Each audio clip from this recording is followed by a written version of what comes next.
Hello bachcho, welcome to the class of Vikas sir, the finest and easiest way to learn the concept of physics. I am back with my new video. In this lecture, we will discuss about the refraction by lens, lens maker's formula and power of lens. So these are the today's key points. Okay बच्चों, तो हमने हमारे previous lecture में spherical surface से कैसे refraction होता है उसके बारे में बात की थी. दैट मीन्स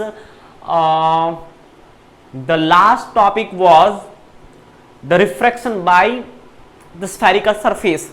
बच्चों वैसे ही आज हम रिफ्रैक्शन बाय लेंस देखने वाले हैं. There are two types of lens, वो हमें पता है, convex lens as well as concave lens.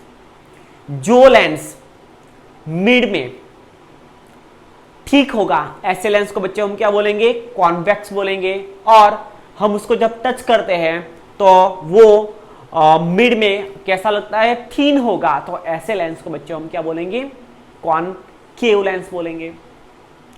हमारे एनसीईआरटी सिलेबस में सिर्फ हमें कॉन्वेक्स लेंस से जो रिफ्रैक्शन होता है उसके बारे में ही लर्न करना है, तो हम उसके बारे में ही बात करेंगे. चलो तो सबसे पहले हम देखते हैं कि कॉन्वेक्स लेंस से रिफ्रैक्शन कैसे होता है एंड इमेज कैसे फॉर्म होती है. बच्चों सबसे पहले ये लेंस क्या होता है. लेंस होता है इमेज फॉर्मेशन डिवाइस. एक ऐसा डिवाइस है जो इमेज फॉर्म करता है. फॉर एग्जाम्पल आपने ऐसा सुना होगा कि अगर हमसे कोई फार अवे ऑब्जेक्ट है जिसको हम क्लियरली नहीं देख सकते हैं, तो हम कौन सा लेंस यूज करेंगे, कॉन्वेक्स लेंस यूज करेंगे. एंड अगर हम नियर ऑब्जेक्ट को नहीं देख सकते, जो ऑब्जेक्ट्स हमारी आई से क्लोज है, तो ऐसे ऑब्जेक्ट को देखने में हमारी आंख को दिक्कत पड़ती है, तो ऐसे ऑब्जेक्ट को क्लियरली देखने के लिए हम कॉन्वेक्स लेंस यूज करेंगे. ओके तो हमने 10th स्टैंडर्ड में भी थोड़ा इसका लेंस का कंसेप्ट सीखा था. उसमें हमने हाइपरमेट्रोपिया, मायोपिया, एस्टिग्मेटिज्म जैसे कंसेप्ट देखे थे. तो आज हम बात करेंगे रिफ्रैक्शन बाय कॉन्वेक्स लेंस. चलो मान लो बच्चों हमने कॉन्वेक्स लेंस से ओके दूसरी बात, हमने जब मिरर की बात की थी तो मिरर में जो इमेज फॉर्म होता है, so with the help of reflection phenomena, mirror उस पे इंसिडेंट होने वाली लाइट रे को क्या करता है, रिफ्लेक्ट करता है और इमेज फॉर्म करता है. बच्चों अगर हम लेंस की बात करें तो लेंस के केस में लेंस कैसा होगा, ट्रांसपेरेंट होगा, तो वो रिफ्लेक्शन नहीं करा सकता. तो जो लाइट रे लेंस पे इंसिडेंट करेगी वो लाइट रे बैंड होगी अपने एक्चुअल पार्ट से. दैट मीन्स हम लाइट के रिफ्रैक्शन फिनोमिना के बेस पे यहां पे फॉर्मेशन ऑफ इमेज देखेंगे. इमेज कहां पे फॉर्म होगी वो देखेंगे. एंड लेंस के लिए हम refractive index, object distance u, image distance v and radius of curvature of given lens के बीच का एक रिलेशन निकालेंगे. ओके चलो तो देखो यहां पे जैसे हम मिरर में सभी डिस्टेंस को with respect to pole measure करते थे, वैसे ही बच्चों हम यहां पे लेंस के मिड पॉइंट को क्या बोलेंगे, ऑप्टिकल सेंटर बोलेंगे. So all the distance are measured with respect to optical center in the case of lens. So देखो यहां पे हमने ऑप्टिकल सेंटर O से एक U जितने डिस्टेंस पे हमने यहां पे एक ऑब्जेक्ट रखा है. So object is kept at distance U from the optical centre O of the lens. अब मेरी बात ध्यान से सुना बच्चों, अगर हम इस लेंस को ध्यान से देखें, ध्यान से ऑब्जर्व करें, एकदम शिद्दत से देखें, तो हम यहां पे दो जितनी सरफेस देख सकते हो. देखो यहां पे ये रही लेंस की फर्स्ट सरफेस, ये रही second surface. So in the case of lens the ray of light is refracted 2 times देखो यहां पे अगर हम लेंस की बात करें तो लेंस के केस में जो लाइट रे होगी वो 2 टाइम्स, 2 बार क्या करेगी, रिफ्रैक्ट करेगी। देखो यहां पे फर्स्ट सरफेस भी रिफ्रैक्ट करेगी बिकॉज यहां पे लाइट रे रेयर मीडियम से डेंसर मीडियम में इंसिडेंट करेगी।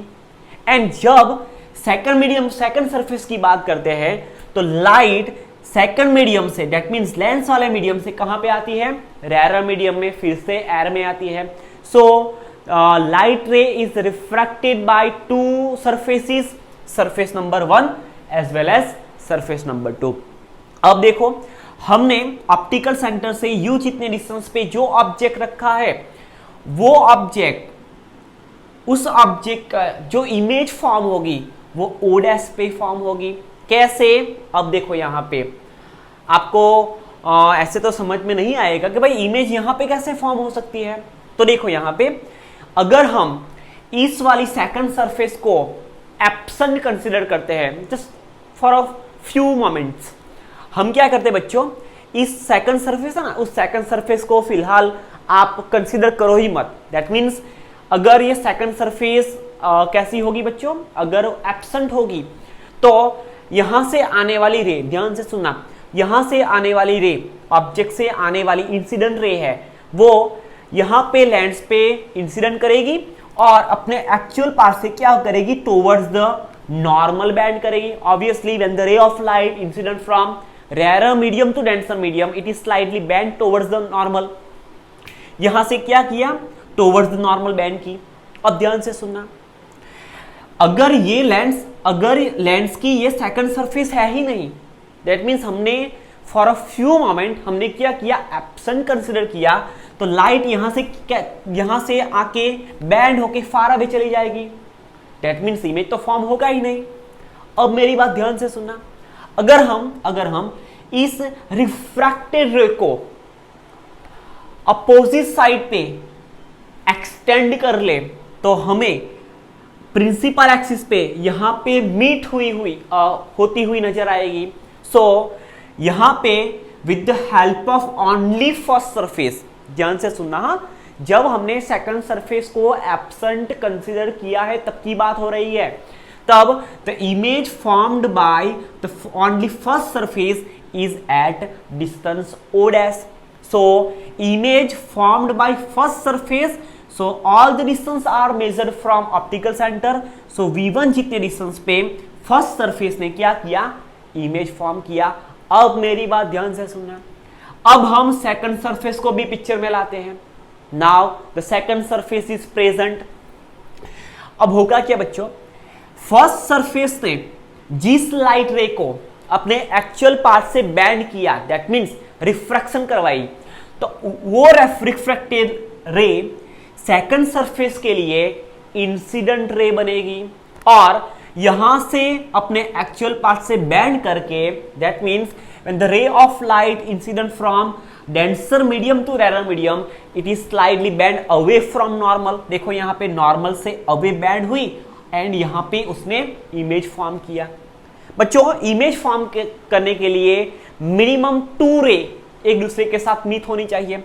देखो यहां पे ये फर्स्ट रे है, यहां से और जो रे ऑप्टिकल सेंटर से पास होती है वो रे सीधे पास हो जाती है। तो यहां पे क्या हुआ, दोनों रे क्या हुई, मीट हो गई।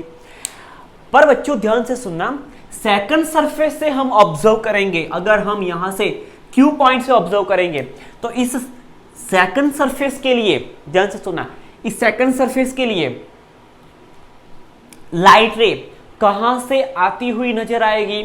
सेकंड सरफेस के लिए जो लाइट रे है वो ओडेस से आती हुई नजर आएगी, बिकॉज देखो यहां पे हमने इस रिफ्रैक्टेड रे को फर्स्ट सरफेस से जो रे रिफ्रैक्ट हुआ उसको हमने क्या किया, एक्सटेंड कर लिया अपोजिट साइड पे, तो हुआ क्या, यहां पे इमेज फॉर्म हुआ फर्स्ट सरफेस।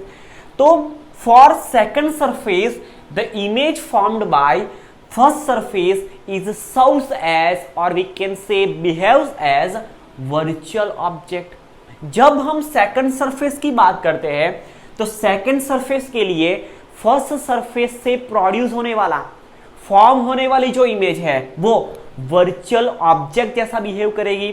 सो हम यहां पे क्या लिख सकते हैं, the image formed by first surface is serves as, और we can say is behaves as the virtual object for second surface of lens. अब बच्चों देखो यहां पे object O is placed in rarer medium having refractive index eta1.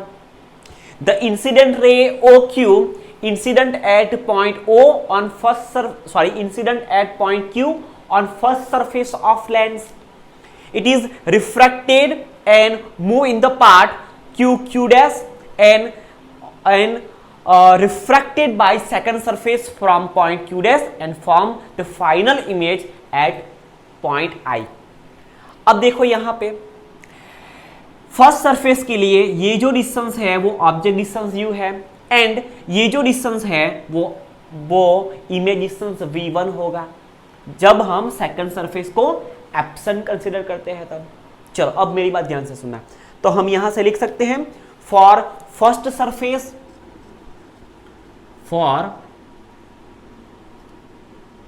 Surface of lens, that means for surface 1 of lens. बच्चों हमने हमारे previous lecture में देखा था कि जब लाइट रे रेयर मीडियम से डेंसर मीडियम में इंसिडेंट करती है तब हमने एक फॉर्मूला देखा था, minus eta1 divided by u plus eta2 divided by v is equal to eta2 minus eta1 divided by r। अब देखो यहां पे बच्चों अगर ये जो सरफेस है ये फर्स्ट सरफेस, उसके रेडियस ऑफ कर्वेचर को अगर हम r1 कंसीडर कर ले, ध्यान से सुनना, हाँ, अगर हम इस फर्स्ट सरफेस के रेडियस ऑफ कर्वेचर को r1 कंसीडर करें और सेकंड सरफेस के रेडियस ऑफ कर्वेचर को बच्चों अगर हम r2 कंसीडर करें, तो for first surface the object is kept in rarer medium, so we can write minus eta1 divided by u plus eta2 divided by v is equal to eta2 minus eta1 divided by r। बच्चों इसको थोड़ा modify करें, देखो यहां पे if you talk about first surface तो object हमने कहां पे रखा है u जितने डिस्टेंस पे, बट इमेज कहां पे फॉर्म हुई v1 जितने डिस्टेंस पे, और फर्स्ट सरफेस की रेडियस ऑफ कर्वेचर क्या है r1 जितनी है। ओके बच्चों, so this is our first equation, ये हो गया हमारा फर्स्ट इक्वेशन। चलो इसको बॉक्स बना देते हैं, this is our first equation. अब बच्चों मेरी बात ध्यान से सुनना, the image formed by first surface behaves as virtual object for second surface. Second surface को तो ऐसा ही लगेगा कि ये जो लाइट रे आ रही है वो पॉइंट O डैश से आ रही है, so this point O dash is behaves as the virtual object for second surface. So हम यहां पे लिखेंगे the image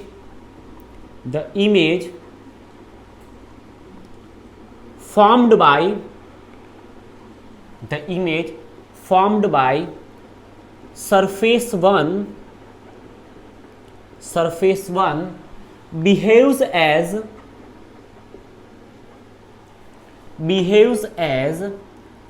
virtual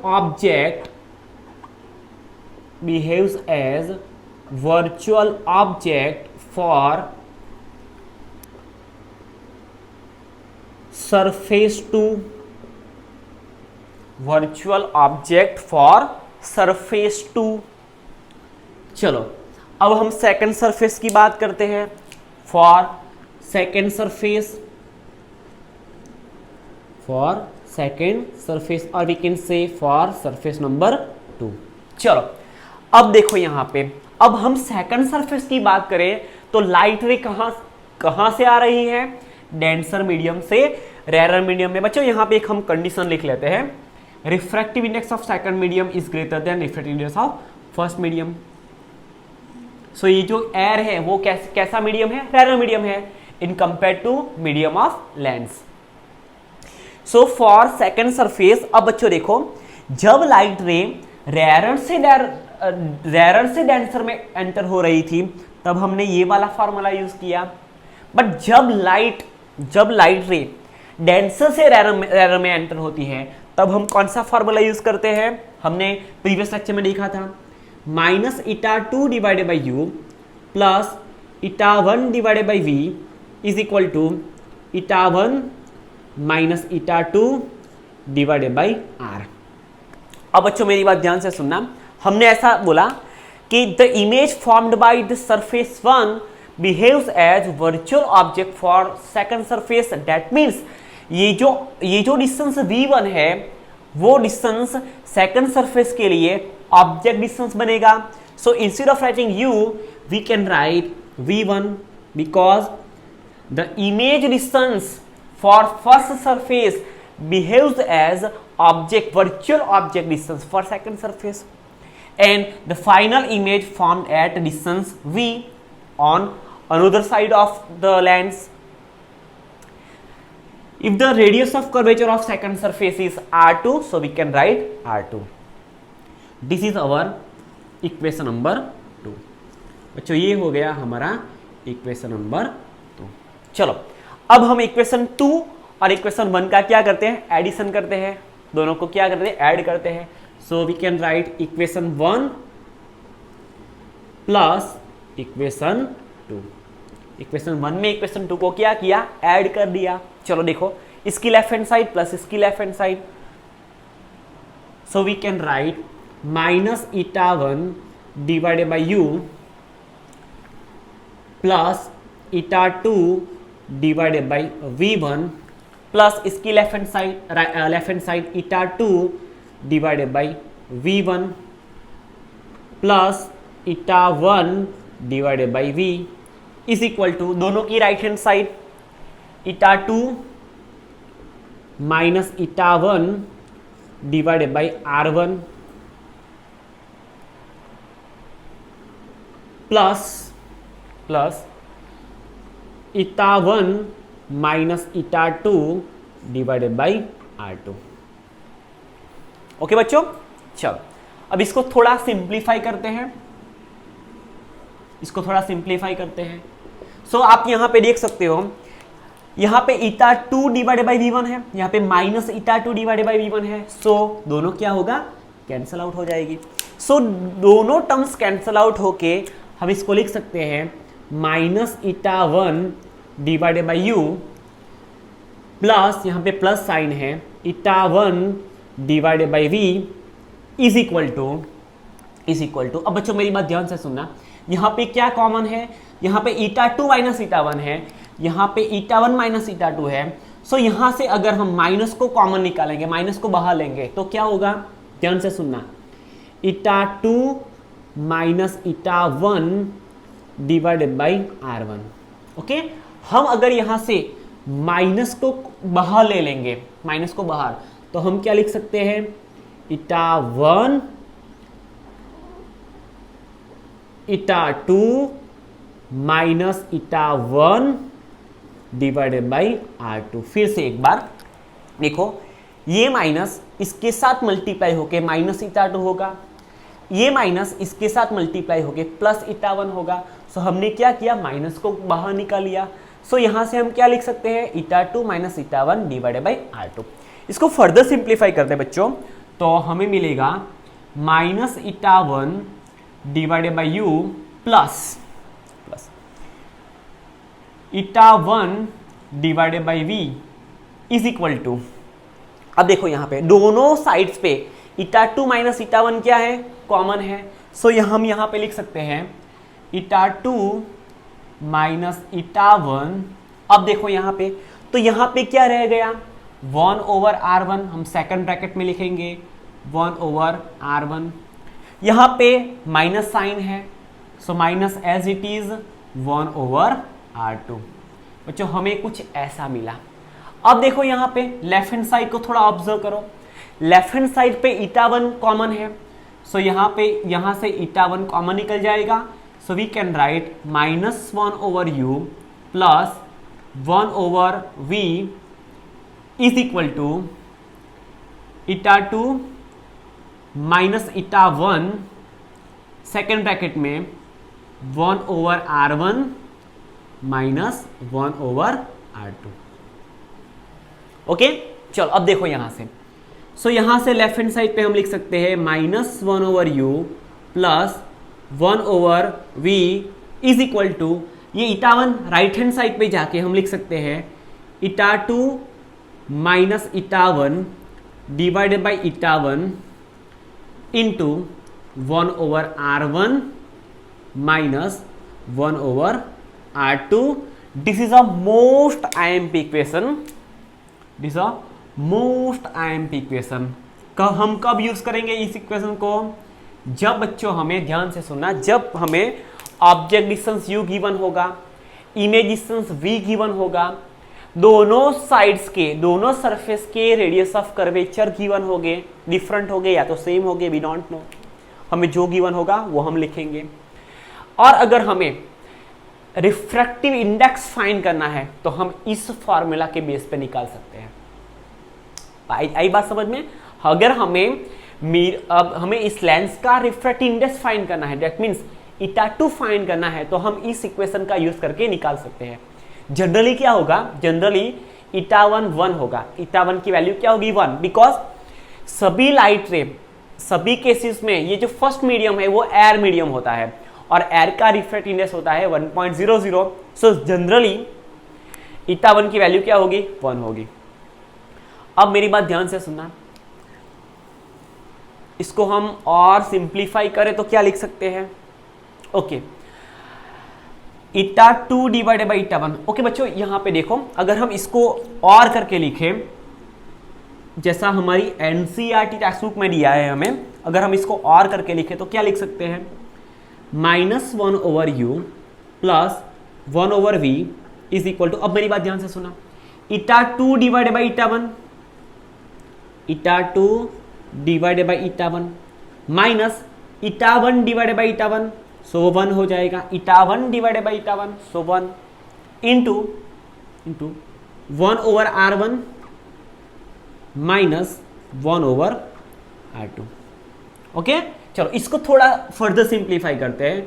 so we can write -1/u plus 1/v is equal to, ध्यान से सुनना, 𝜃2 बाई 𝜃1 को हम लिख सकते हैं refractive index of second medium with respect to first medium -1 second bracket 1/r1 minus 1/r2।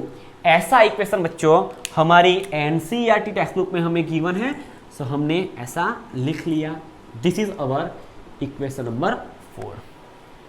Okay चलो अब ध्यान से सुनना, ध्यान से सुनना, अगर हमने इस ऑब्जेक्ट को इनफाइनाइट डिस्टेंस पे रखा होता, और हमें पता है इनफाइनाइट डिस्टेंस से आने वाली जो लाइट रे है वो प्रिंसिपल एक्सिस के पैरेलल होगी। सभी लाइट रे जब हम ऑब्जेक्ट को इनफाइनाइट डिस्टेंस पे कंसिडर करते हैं तो उस इनफाइनाइट डिस्टेंस पे रखे हुए ऑब्जेक्ट से आने वाली जो लाइट रे है उसको हम कैसी कंसिडर करते हैं? प्रिंसिपल एक्सिस के पैरेलल कंसिडर करते हैं। और ध्यान से सुना, एंड वो लाइट रे लेंस से रिफ्रैक्ट होके प्रिंसिपल फोकस पे क्या होगी? फोकस होगी। तो इमेज कहां पे फॉर्म होगा? प्रिंसिपल फोकस पे। दैट मीन्स लेंस से फोकल लेंथ जितने डिस्टेंस पे क्या होगा? इमेज फॉर्म होगा। सो हम यहां पे लिख सकते हैं if object is kept at infinity, object is kept at infinity, हमने ऑब्जेक्ट को इनफाइनाइट पे रखा है, so object distance u is equal to infinite. तो इमेज कहां पे होगा? Then image will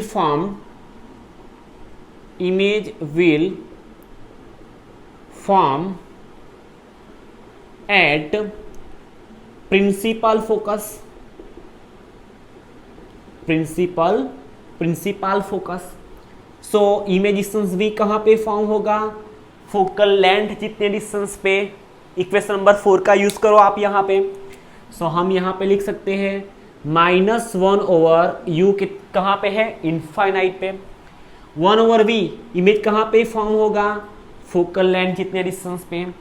is equal to eta 21 that is the refractive index of second medium with respect to first medium. आपको ये नहीं लिखना है तो ये इक्वेशन भी वैलिड है।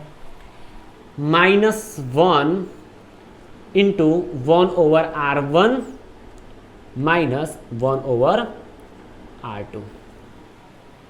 ओके, सो 1/∞ तो 0 हो जाएगा। So 1/f is equal to eta 21 minus 1 into 1/R1 minus 1/R2। This is our another equation. हमें एक दूसरा इक्वेशन मिला जिसको हम इक्वेशन नंबर 5 दे देते हैं। अब बच्चों इक्वेशन 4 एंड 5 को हम कंपेयर करते हैं तो देखो यहाँ पे दोनों की राइट हैंड साइड सेम है तो दोनों की लेफ्ट हैंड साइड भी क्या होगी, सेम होगी। सो यहां से हम लिखेंगे फ्रॉम इक्वेशन 4 एंड 5। सो यहां से हम लिखेंगे -1/u plus 1/v is equal to 1/f। This is called, this equation is known as Lenz-Maker's formula. This equation is known as Lenz-Maker's formula. Second, ये दो टॉपिक खत्म हो गए। Okay, this equation -1/u plus 1/v is equal to 1/f is known as Lenz-Maker's formula for given length.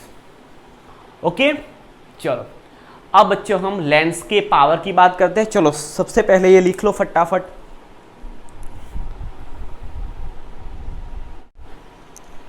Now we will discuss about the power of lens. Lens का power क्या होता है? The power of lens is defined as the converging और diverging capability of lens. Lens पे incident होने वाली light को lens कितने अमाउंट में उसको अपने एक्चुअल पार्ट से बैंड कर सकता है, उस कैपेबिलिटी को बच्चों हम क्या बोलेंगे? पावर बोलेंगे। जिस लेंस की लाइट रे को बैंड करने की कैपेबिलिटी ज्यादा है उस लेंस का पावर भी ज्यादा होगा, और ऐसे लेंस जिसकी कैपेबिलिटी लाइट रे को अपने एक्चुअल पार्ट से बैंड करने की कैपेबिलिटी कम है तो ऐसे लेंस के पावर भी कैसा होगा बच्चों? कम होगा।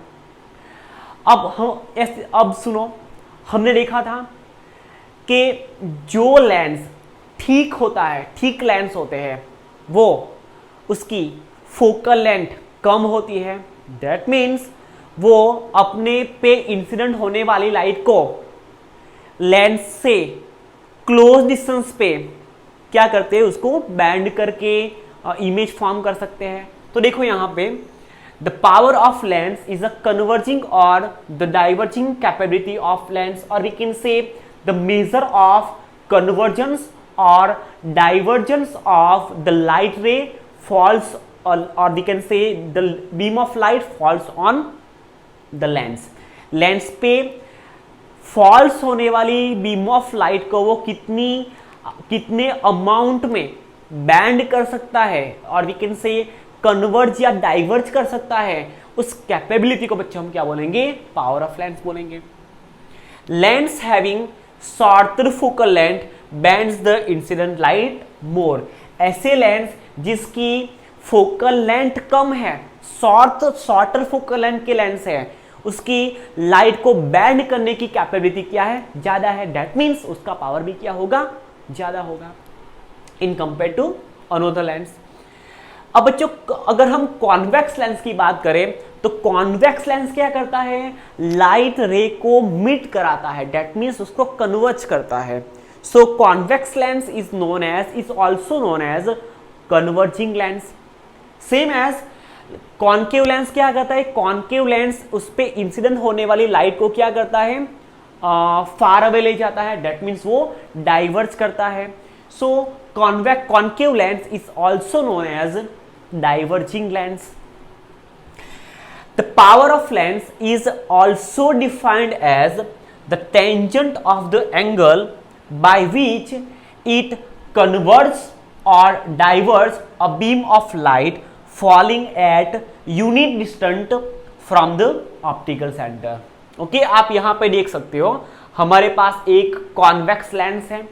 उस कॉन्वेक्स लेंस के सामने हमने ऑब्जेक्ट को इनफाइनाइट डिस्टेंस पे रखा है और जिस ऑब्जेक्ट को रखा है उस ऑब्जेक्ट की हाइट है सपोज h जितनी हाइट है, h जितनी हाइट है. लाइट कहां से आ रही है? इनफाइनाइट डिस्टेंस से आ रही है और हमें पता है अगर लाइट रे इनफाइनाइट डिस्टेंस से आती है तो वो ऑलवेज प्रिंसिपल एक्सिस को पैरेलल आती है और वो लेंस से रिफ्रैक्ट होके प्रिंसिपल फोकस पे फोकस होती है. सो इमेज कहां पे फॉर्म होता है? इनफाइनाइट डिस्टेंस पे रखे हुए ऑब्जेक्ट का जो इमेज फॉर्म होगा वो लेंस के फोकस पॉइंट पे होगा. सो फोकस पॉइंट और we can say focal length जितने डिस्टेंस पे लाइट क्या की गई, बैंड होके प्रिंसिपल एक्सिस से मीट कर गई. अब देखो अगर ये लेंस यहां पे होता ही नहीं, अगर ये लेंस एब्सेंट होता तो लाइट रे सीधी ट्रैवल कर जाती, दैट मींस स्ट्रेट वे में ट्रैवल कर जाती. But due to presence of this lens light ray अपने एक्चुअल पास से क्या हुई? बैंड हुई. तो देखो कितना बैंड हुई, वो ऐसे जाना चाहती थी, ऐसे गई तो डेल्टा जितने एंगल पे वो क्या हुई? अपने एक्चुअल पास से डेविएट हुई. अब देखो if we observe these two rays, principal axis as well as incident ray, so both are parallel to each other. That means जितना एंगल यहां पे फॉर्म होगा उतना ही एंगल यहां पे होगा because both angles are known as, कैसे angle हो गए बच्चों? ये अपोजिट एंगल हो गए. तो both opposite angles are of equal magnitude. So यहां पे जितना एंगल फॉर्म होगा उतना ही एंगल यहां पे फॉर्म होगा. अब बच्चों देखो according to this definition the power of lens is defined as the tangent of the angle by which it converge. देखो कितने एंगल पे कन्वर्ज हुई? डेल्टा जितने एंगल पे कन्वर्ज हुई. और वी कैन से डाइवर्ज कब होगी? जब हम कॉन्वेक्स लेंस की जगह पे कॉन्केव लेंस यूज करेंगे तो लाइट रे आती है, वो क्या कर जाती है? बैंड होती है और डाइवर्ज हो जाती है. तो फोकस पॉइंट कहां पे होगा? फोकस पॉइंट यहां पे बनेगा. The light ray are allowed to meet और we can say appear to meet. So tan delta is equal to, if we talk about the tangent of this angle delta, that is deviation angle, so tan delta is equal to opposite by adjacent. Opposite side is h, adjacent side is f. So tan delta is equal to h divided by f. If h is equal to 1, देखो यहाँ पे diverges at a beam of light falling at a unit distance from the optical center. देखो यहाँ पे अगर h की value क्या है? 1 है and this deviation is very small. So for very small angle delta, tan delta, which is approximately delta. So instead of writing tan delta, we can write only delta. So delta is equal to 1 over f. This deviation is also known as the power of lens. So delta की जगह पे हम p लिख सकते हैं. So p is equal to 1 over f. So according to this formula, according to this expression, another definition of lens is, another definition of power is a inverse of focal length. जिस lens की focal length ज्यादा होगी उस lens का power कम होगा. Because अगर focal length ज्यादा होगी तो अपने से फार अवे डिस्टेंस पे लाइट रे को क्या करेगा? बैंड करेगा. तो उसकी लाइट रे को बैंड करने की जो कैपेबिलिटी है वो कैसी है? कम है. So power is the inverse of focal length. आप यहां पे देख सकते हो जिसका पावर ज्यादा होगा उसकी फोकल लेंथ कम होगी. अब देखो focal length is a kind of length and the SI unit of length is meter. So SI unit of power is 1 over meter. So we can write meter is to -1. This meter power -1 is also known as dioptre. बच्चों ध्यान से सुनना, lens का जो power है उसका ऐसा unit क्या है, meter power -1, and this meter power -1 is known as diopter which is denoted by capital D. And 1 marks question, 1 diopter power हम किसको बोलेंगे, जिस लेंस की फोकल लेंथ 1 मीटर जितनी है उस लेंस के पावर को बच्चों हम क्या बोलेंगे, 1 डायप्टर पावर बोलेंगे। फिर से एक बार, 1 डायप्टर पावर हम किसको बोलेंगे, द लेंस फॉर, और we can say the power of lens of 1 meter focal length is known as 1 diopter. So the power of lens of focal length 1 meter is known as 1 diopter। अब बच्चों ध्यान से सुनना, अगर converging lens है, अगर convex lens है, तो कॉन्वेक्स लेंस के केस में फोकल लेंथ बच्चों कैसी मिलेगी, हमें ऑलवेज पॉजिटिव मिलेगी। अगर हमें फोकल लेंथ पॉजिटिव मिलती है तो पावर भी ऑब्वियसली प्लस मिलेगा। So in the case of converging lens, और we can say convex lens, the power will be positive. And if we talk about diverging lens, or we can say concave lens, then the sign of the power will be negative, because the focal length for concave lens is negative, so obviously power भी कैसा होगा, negative होगा। Okay बच्चों, तो आज हमने क्या देखा, आज हमने देखा refraction by lens makers formula, उसमें से ही डिराइव किया, एंड लास्ट में हमने पावर ऑफ लेंस सीखा। ओके, हमारे नेक्स्ट लेक्चर में बच्चों हम बात करेंगे कॉम्बिनेशन ऑफ लेंस, एक से अधिक लेंस, मोर देन 1 लेंस अगर सीरीज में रखे हुए हैं तो उससे फॉर्म होने वाली इमेज कहां से कैसे फॉर्म होगी, और उससे कुछ रिलेटेड कुछ इंपॉर्टेंट टर्म्स है उसकी बात करेंगे। तब तक do whatever you want, but don't trouble your mom. Thank you.